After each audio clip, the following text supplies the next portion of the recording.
ये कितनी एफआईआर और कितने अधिकारी को सस्पेंड किया गया? हमने लाचारी और बेबसी में आदेश की पालना करनी है।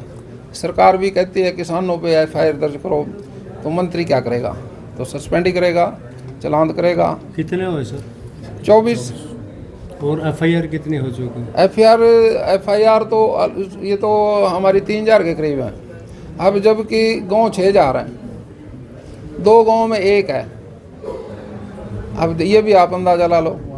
एज ए कृषि मंत्री आप किसानों को क्या एडवाइस करेंगे? किसानों को तो कृषि मंत्री तो मैं किसान हूँ। मैं किसान होने के नाते से, कृषि मंत्री तो बाद की बात है, मैं किसान होने के नाते से एक हाथ जोड़ के बेनती करता हूँ किसान भाइयों से, पराली को खेत में ही खपाओ।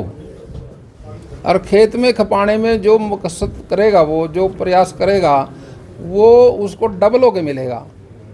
खेत का तो हर साल अगर हम पराली भी खपा दें, गेहूँ की वेस्टेज खपा दें, तो खाद की तो ज़रूरत बड़ी कम रह जाती है। फिर ये खाद तो हमने विदेशों से लाना पड़ता है। ये जो डीएपी है अपने देश में तो बनता नहीं। 2 साल पहले हम इसकी बुकिंग कराते हैं, फिर जाके कहीं अब समुद्री के रास्ते से, कहीं ट्रेन से, कहीं दिक्कतें आती हैं इसमें, वो भी सारी समय से पहले हमने पूरा करना पड़ता है। यहाँ डीएपी की कोई कमी नहीं रहेगी, वो तो मिलेगा सबको। अब मैं समझता हूँ भाई हमारी जो गांव की कोऑपरेटिव सोसाइटी है, सब में जाली है। अभी पूरे हरियाणा हमारी इच्छा नहीं होती है हम किसी अधिकारी को सस्पेंड करें, लेकिन सुप्रीम कोर्ट सख्त है, सरकार भी सख्त है। सरकार के नियमों का पालन किसान भी करें भाई। और जिनकी ड्यूटी लगी है, जो हमारे ब्लॉक एग्रीकल्चर ऑफिसर हैं, उनके साथ मिलके उनको समझाएं, उनके साथ रहें, आग ना लगाएं। अगर कहीं कहीं मजबूरी हो जाती है किसान की, बारिश हो जाती है खेत में, प्रकृति प्रकोप है, खेती कोई इंडोर तो है नहीं, ये तो खुले मैदान की फसल है। दुनिया में कितने फ्लड आए, बड़े बड़े देश भी लाचार हो गए उसके सामने, प्रकृति के सामने सब लाचार हो जाते हैं। ये तो किसान छोटा सा बेचारा, ये इसका खेत भी कम है, उस टाइम गिल्ला हो जाता है ना, वो ना मशीन चलती, ना पैकिंग होती, अगली फसल बोनी होती है। इसलिए उसने अनफेयर मीन्स का गलत फैसला लिया। उस फैसले की वजह से वो एफआईआर के दायरे में आ गया, अधिकारी भी साथ आ गया। मैंने कह दिया आप कांसेपुर में जाइए, जो सीवरेज का काम था 4250 करोड़ रुपए 42.5 करोड़ का सबसे पहले हमने सीवरेज दबाया। वहाँ एस्टेट प्लांट लगे 4। आप जाहिद खान के बारे में जाके देखो, एस्टेट प्लांट लगा है। आप जोड़िया में देखो, वहाँ लगा है। आप औरंगाबाद में देखो, वहाँ लगा है। आप आर्यनगर में देखो, वहाँ लगा है। आपने दौरा नहीं किया ना, आपने वैसे सुन रहा हूँ। ये हमारा साथी भी है, ये कांसेपुर में रहता है। ये कांसेपुर के अंदर कोई ऐसी गली है जिसमें सीवरेज नहीं है? नहीं है, मेरी गली में बिल्कुल नहीं है। देखिए मैं आपके साथ अभी चलता हूँ, आप कांसेपुर में कोई ऐसा गली बताएं जिसमें सीवरेज नहीं है। मैं चलूँ तेरे साथ? चलो गाड़ी।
मैं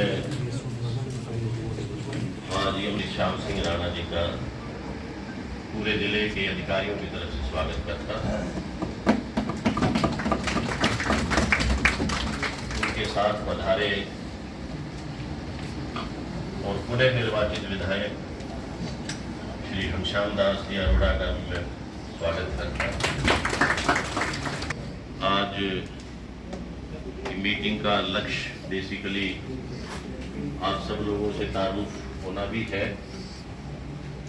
और आगे की जो गवर्नेंस है उसका एजेंडा या उसकी टोन सेट कर, और क्या क्या लक्ष्य रहेंगे सरकार के, वो मंत्री जी आप लोगों को बताना चाहेंगे। कैसा चाल चलन और व्यवहार आप सब लोगों से परिचय और setting the tone and agenda for good governance.